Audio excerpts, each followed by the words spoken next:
Baik, di sini saya ingin menjelaskan tentang sistem saraf. Sistem saraf adalah jaringan kompleks yang mengatur fungsi tubuh dengan mengalirkan sinyal antara otak dan seluruh tubuh, sehingga tubuh dapat menjalankan aktivitas harian. Jenis sistem saraf. Jenis sistem saraf ini ada dua bagian. Yang pertama, sistem sadar dan sistem tidak sadar atau otonom. Sistem sadar ini terbagi menjadi dua. Yang pertama, sistem saraf pusat dan sistem saraf tepi. Sistem saraf pusat ini terdiri dari otak dan sumsum tulang belakang. Sedangkan sistem saraf tepi terdiri dari saraf kranial dan saraf spinal. Sistem tak sadar atau otonom ini terdiri dari sistem saraf simpatik dan sistem saraf parasimpatik. Selanjutnya ada sel saraf neuron. Neuron ada bagian-bagian yaitu seperti dendrit, badan sel, nukleus, akson, selubung milein, sel sekuan, nodus Ranvier, dan sinapsis. Dan selanjutnya ada dendrit.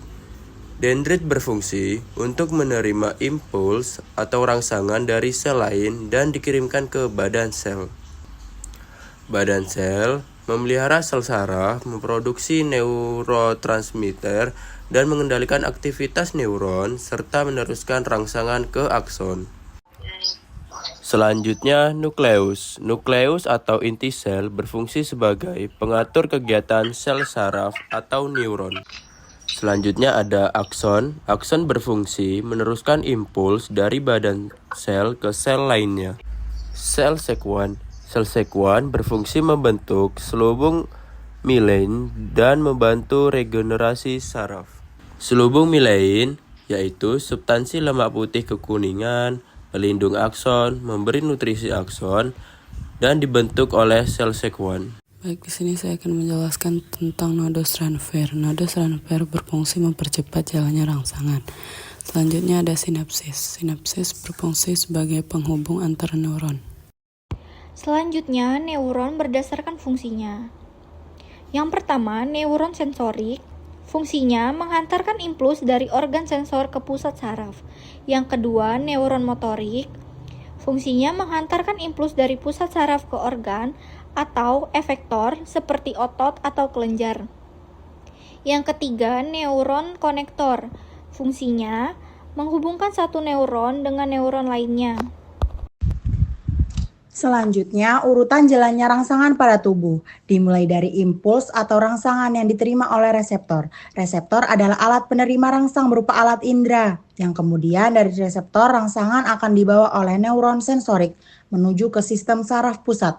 Sistem saraf pusat bisa berupa otak atau bisa juga sumsum tulang belakang. Selanjutnya, impuls akan dibawa menuju neuron motorik dan akhirnya akan dibawa menuju ke efektor atau organ targetnya. Bisa berupa otot atau bisa berupa kelenjar. Nah, karena sistem saraf pusat terbagi menjadi dua jenis, bisa otak atau bisa juga sumsum tulang belakang. Maka jika gerakannya sadar, sistem saraf pusat yang berperan adalah otak. Dan jika gerakannya berupa gerak refleks atau gerak yang tidak kita sadari, maka akan menuju ke sumsum tulang belakang. Sehingga kalau ada pertanyaan, tuliskan urutan jalannya rangsang pada gerak sadar, maka jawabannya adalah impuls, reseptor, neuron sensorik, otak, neuron motorik, dan efektor. Sedangkan jika ada soal tuliskan urutan jalannya rangsang pada gerak refleks, maka jawabannya adalah impuls, reseptor, neuron sensorik, sumsum tulang belakang, neuron motorik, dan efektor. Seperti itu ya teman-teman, tinggal memilih otak dan sumsum tulang belakang. Tapi ingat ada ketentuannya, otak untuk gerak sadar dan sumsum tulang belakang untuk gerak refleks. Oke, next berikutnya kita bahas tentang otak. Otak adalah organ utama dalam sistem saraf pusat yang mengatur seluruh fungsi tubuh, termasuk pikiran, emosi, gerakan, dan aktivitas vital lainnya. Otak dilindungi oleh tulang tengkorak. Nah, otak manusia terbagi menjadi 3 bagian utama, yaitu ada otak bagian depan, ada otak bagian tengah, dan ada otak bagian belakang. Nah, di otak bagian depan ini terdiri dari cerebrum atau disebut otak besar, kemudian ada talamus dan ada hipotalamus. Selanjutnya, untuk otak belakang juga terbagi menjadi 3 bagian. ada pons faroli, ada medulla oblongata, dan cerebellum. Cerebellum adalah otak kecil, sedangkan cerebrum adalah otak besar. Jangan terbalik, kita akan bahas satu persatu. Dimulai dari otak besar atau cerebrum. Nah, untuk otak besar ini memiliki beberapa lobus atau beberapa bagian vital yang memiliki fungsi tersendiri. Untuk otak besar, lobus frontalis atau di bagian dahi berfungsi sebagai pengambilan keputusan atau pusat berpikir, gerakan sadar, untuk emosi dan produksi bahasa, serta bisa juga untuk proses membau. Sedangkan lobus parietal yang terletak di ubun-ubun berfungsi sebagai pusat sentuhan, suhu, nyeri, atau orientasi ruang. Selanjutnya, lobus temporalis di bagian pelipis berfungsi sebagai pusat pendengaran, memori, dan juga pemahaman bahasa. Dan lobus occipitalis bagian belakang kepala berfungsi sebagai penglihatan dan interpretasi visual. Oke, berikutnya kita bandingkan hipotalamus dan talamus. Apa sih bedanya? Jadi, kalau hipotalamus itu mengatur suhu tubuh, rasa lapar, ngantuk, dan emosi. Sedangkan talamus itu mengatur kesadaran, siklus tidur, dan juga mengatur waspada. Next, kita bahas otak tengah atau mesencephalon. Otak tengah berkaitan dengan pusat refleks, mata atau pergerakan mata, dan berfungsi untuk pendengaran. Nah, selanjutnya otak bagian belakang terdiri dari jembatan farol atau pons faroli yang bertugas menghubungkan otak kecil bagian kanan dan kiri dan juga menghubungkan antara otak kecil dan otak besar. Selanjutnya ada otak kecil atau dikenal sebagai cerebellum. Nah, otak kecil ini berperan untuk koordinasi gerak otot-otot, juga keseimbangan tubuh, dan ada medulla oblongata atau sumsum lanjutan yang berfungsi sebagai pusat refleks fisiologis. Nah, refleks fisiologis adalah gerakan-gerakan refleks yang terjadi pada organ-organ di dalam tubuh kita, misalkan berkaitan dengan proses pernafasan, berkaitan dengan detak jantung, dan lain-lain. Next. Selanjutnya ada sumsum tulang belakang. Ini adalah salah satu jenis sistem syaraf pusat selain otak. Nah, yang di sebelah kanan ini adalah struktur sumsum tulang belakang jika disayat melintang. Nah, sumsum tulang belakang ini berfungsi untuk menghubungkan syaraf dari dan ke otak.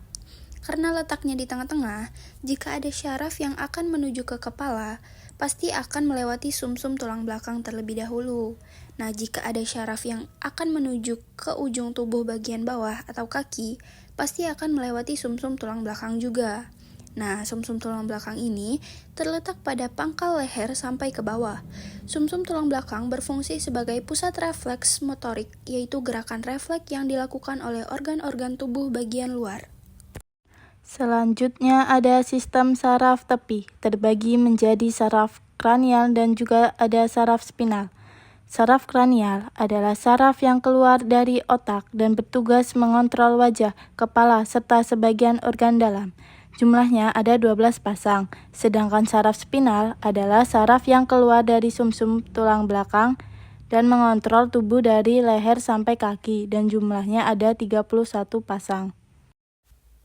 Selanjutnya kita akan bahas sistem saraf yang tidak sadar atau dikenal dengan sistem saraf otonom. Nah, di dalam tubuh kita ada sistem saraf yang bekerja tanpa kita sadari terbagi menjadi dua jenis. Ada sistem saraf simpatik dan ada sistem saraf parasimpatik. Nah, ini tinggal lawan saja ya supaya teman-teman tidak bingung mana termasuk contoh sistem saraf simpatik dan mana contoh sistem saraf parasimpatik. Perhatikan di gambar sebelah kiri berikut ini. Gambar ini memperlihatkan ekspresi seorang anak yang sedang ketakutan. Nah, coba adik-adik bayangkan adik-adik merasa ketakutan di suasana yang gelap sekali, misalnya di malam hari. Apa yang terjadi pada pupil mata kita? Nah, pupil mata kita akan melebar ya. Pada kondisi kurang cahaya, pupil mata akan melebar. Berikutnya, orang yang merasa ketakutan, jantung pasti akan berdebar-debar lebih cepat. Karena jantung berdebar lebih cepat, otomatis darah mengalir lebih cepat. Nah, darah mengalir cepat menandakan pembuluh darahnya mengecil atau menciut. Nah, Ketakutan biasanya keringatnya banyak kan? Kemudian mulut kering, artinya pada saat orang merasa ketakutan, sistem pencernaannya tidak aktif atau orang yang sedang ketakutan tidak mungkin merasa lapar.